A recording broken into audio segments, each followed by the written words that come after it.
Stefan je v Afriki rojeni Nemec, ki je otroštvo preživel na Portugalskem, prepotoval pol sveta, kasneje se je preselil v London, no in na koncu je le našel Slovenijo. Natančneje vas Klavže blizu Tolmina.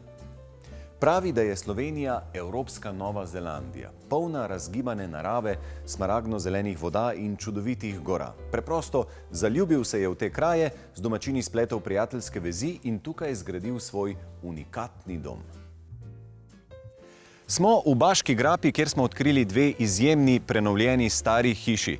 Polni sta starinskih predmetov, ki so večinoma že ležali v smeteh, lastnik pa jim je z neverjetno iznajdljivostjo in spretnostjo vdahnil novo življenje in tako ustvaril pravi mali hipsterski raj.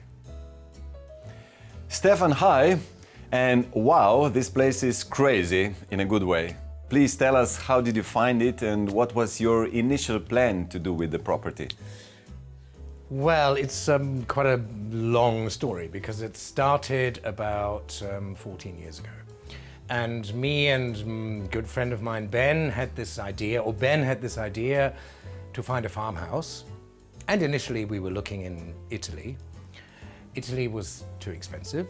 And a good friend of ours who goes fly fishing in Slovenia said, why don't you look in Slovenia? And at the time, it was funny because it was like, where exactly is Slovenia? You know, it's kind of ex-Yugoslavia, all that stuff. It was 14 years ago, so, you know, things have changed. And we looked on the internet and we found one of the houses on the internet and came to Slovenia for a week and then looked at 4 places. And as soon as we walked up the driveway in Klavže and saw the first house, we kind of knew this is it. I mean, it was derelict since 1970s, something like that. So how was with renovation? How did you find the right people to do all the stuff, you know, the local craftsmen? It was initially, it was through a English-Slovenian website, which was like for an English community type thing here. And there was one builder who lived in Most na Soči, whose mother is Slovenian and the father is English. Right. So, and he was here at the time. And I think it was a message, we sent an email or something, and basically he started renovating the first house with this team of people that were all from here. Začetek gradnje je bil zaradi dvojezičnega gradbenika veliko lažji, kot bi bil sicer. Žal se je možakar po nekaj letih preselil nazaj v Anglijo, vendar so se med investitorjema in preostalim delom ekipe medtem že spletle tesne prijateljske vezi, ki so se ohranile tudi po zaključku del. Ko sta čez dobrih 8 let uspela kupiti tudi drugo hišo na posestvu, ni bilo več dileme, s kom se bo pri gradnji sodelovalo. Stefan rad pove, da so Slovenci izjemno ljubeznivi in prijetni ljudje, saj je v 14 letih, odkar biva tukaj, uspel splesti kar nekaj zares tesnih prijateljskih vezi. Ko so domačini videli, kako rad ima stare predmete in kako domiselen je pri uporabi le-teh, so ga tudi sami pogosto odpeljali na kraje, kjer je našel materiale ali predmete, primerne za ponovno uporabo. Prav ponovna uporaba je bila osnovno vodilo pri gradnji. Stare strešnike, ki so jih našli v zapuščenih hišah v Bači in okolici, so uporabili namesto ploščic v kopalnicah in v kuhinji. Iz nekaterih strešnikov so nastale stenske svetilke. Svetil sta potrebovala zares veliko, zato je Stefan zavihal rokave in lestence naredil kar sam. Večina jih je iz hitro sušečega betona, nekaj pa iz emajliranih posod, ki jih je našel na bolšjih sejmih. Did you have any plan for renovation, any help from an architect? We did, not in the first house, because we basically didn't change the outside of the building. So that was all without an architect. And the design, I mean, I'm really into it and I really like this sort of design part and, you know, from inspiration of magazines, whether it's Elle Decoration or Wallpaper magazine, whatever. So I sort of got inspired by different things and then I keep a picture in my head. And because of my work, I collect things from all over the world, and that's how the interior basically started kind of happening. And I guess there's influences from all over, from growing up in Portugal, from living in London, from seeing what's around here, using the materials that you find here. In ko že govorimo o interjerju, naj povemo, da ima v Klavžah 28 vsaka soba svojo zgodbo. Vsak kos pohištva in zanimiv predmet, ki pritegne naš pogled, ima svojo zgodovino. Na polju med obema hišama so pred leti našli rimske kovance. Domnevno naj bi prav tukaj pred 2000 leti tekla stara rimska cesta. Stefan ima pripravljeno zgodbico za svoje goste o tem, kako je Julij Cezar hodil prav tukaj mimo njegovih hiš. Zelo rad jo strese iz rokava, še najraje ameriškim turistom, ki jo praviloma pospremijo z "Oh my god, this is so amazing!". V samih hišah je našel tudi zelo veliko zanimivih starih predmetov. Recimo leseno nogo, po vsej verjetnosti iz Prve svetovne vojne, našel je tudi stara pisma in z roko narisane tehnične skice, ki uokvirjene krasijo stene. Marsikateri kos pohištva ali posode je ponovno uporabil, prav tako masivne lesene deske, ki so ležale na podstrehi. Iz teh je skupaj z mojstri naredil unikatne postelje, kopalniško pohištvo in vrtne mize.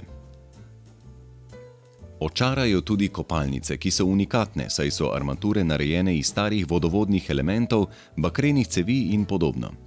Tudi tukaj so razmišljali o ponovni uporabi in varčnosti seveda, saj je bilo potrebno opremiti kar 5 kopalnic. Obviously, you have a really clear idea how to reuse the old things. You're the handy one, right? Yes, I mean clear is a funny word because it's not clear. At the beginning, it was all very unclear because you kind of go, oh my God, there's so many. Of course, you don't want to buy everything. You don't, in big shops and stuff like that. You want to try and make it original and different, and money runs out. And when money runs out, you need to become inventive. And that kind of worked in I guess in the favor of the buildings because they make the rooms individual. And they make them just different because you don't see it anywhere else. Where do your guests come from? They come from all over the world. I mean, we mainly advertise through Facebook and TripAdvisor because we haven't sort of gone on the main platforms because it's been busy enough, which is really good. And because of the type of property that it is, it helps that the guests suggest their friends. Like somebody stays here and they like it. And that's how we get the next guest, because they say, you've got to go and see this place, and it's really nice. And they come literally from everywhere, from Canada to America to China, Jordan, Israel, Europe. Obviously, we've had Belgians, Germans, all of Europe. Italians a lot. Now the Italians are finally coming to Slovenia, because before they somehow didn't. I think they just still had a thing of, it's too close. Okay. But now a lot of Italians, Slovenians have also come, like sometimes people come from Slovenia, from Koper, if it's too hot in the summer, then they want to go to the mountains, so they come. Yeah, it's literally from all over the world. Tell us about the chickens you used to have. Yes, the chickens, well, last year there was still 16 chicken and at the chicken house, but then because they run around free outside, they got most of them. I think it was sometimes the fox or a falcon or bussard. I don't know how in Slovenian, big bird of prey. Yeah, is it jastreb or orel? Or... Probably. Yeah. Govorím to malo slovensko, so I'm sorry about that, but a little bit. And they just got it. And chicken are not the most intelligent. Chicken are amazing, but they're not that clever. Okay, but deers are still here. Yeah, very much so. Tell Deer, us about... especially now is the season, the rutting season, and in the evening it's like Jurassic Park out there, like completely. We once, we had guests and we were sitting outside in the evening, and suddenly you get this thing, and they all ran inside the house because they thought it was like a bear. I mean, it is like Jurassic Park, literally. I mean, it's very, very loud. But now that's coming to the end of it.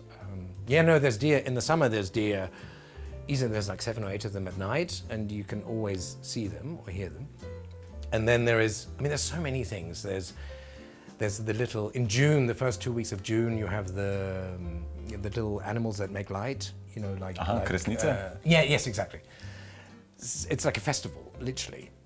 Of course, it's their mating season, so it's a festival of that. And you see the stars, and you look in the field, and it looks the same. It's like the stars in the field. So there's all these different amazing periods of. Then you have Chamash, which is April till May. Then you have porcinis, and there's so many different things that you can do, and guests seem to enjoy it.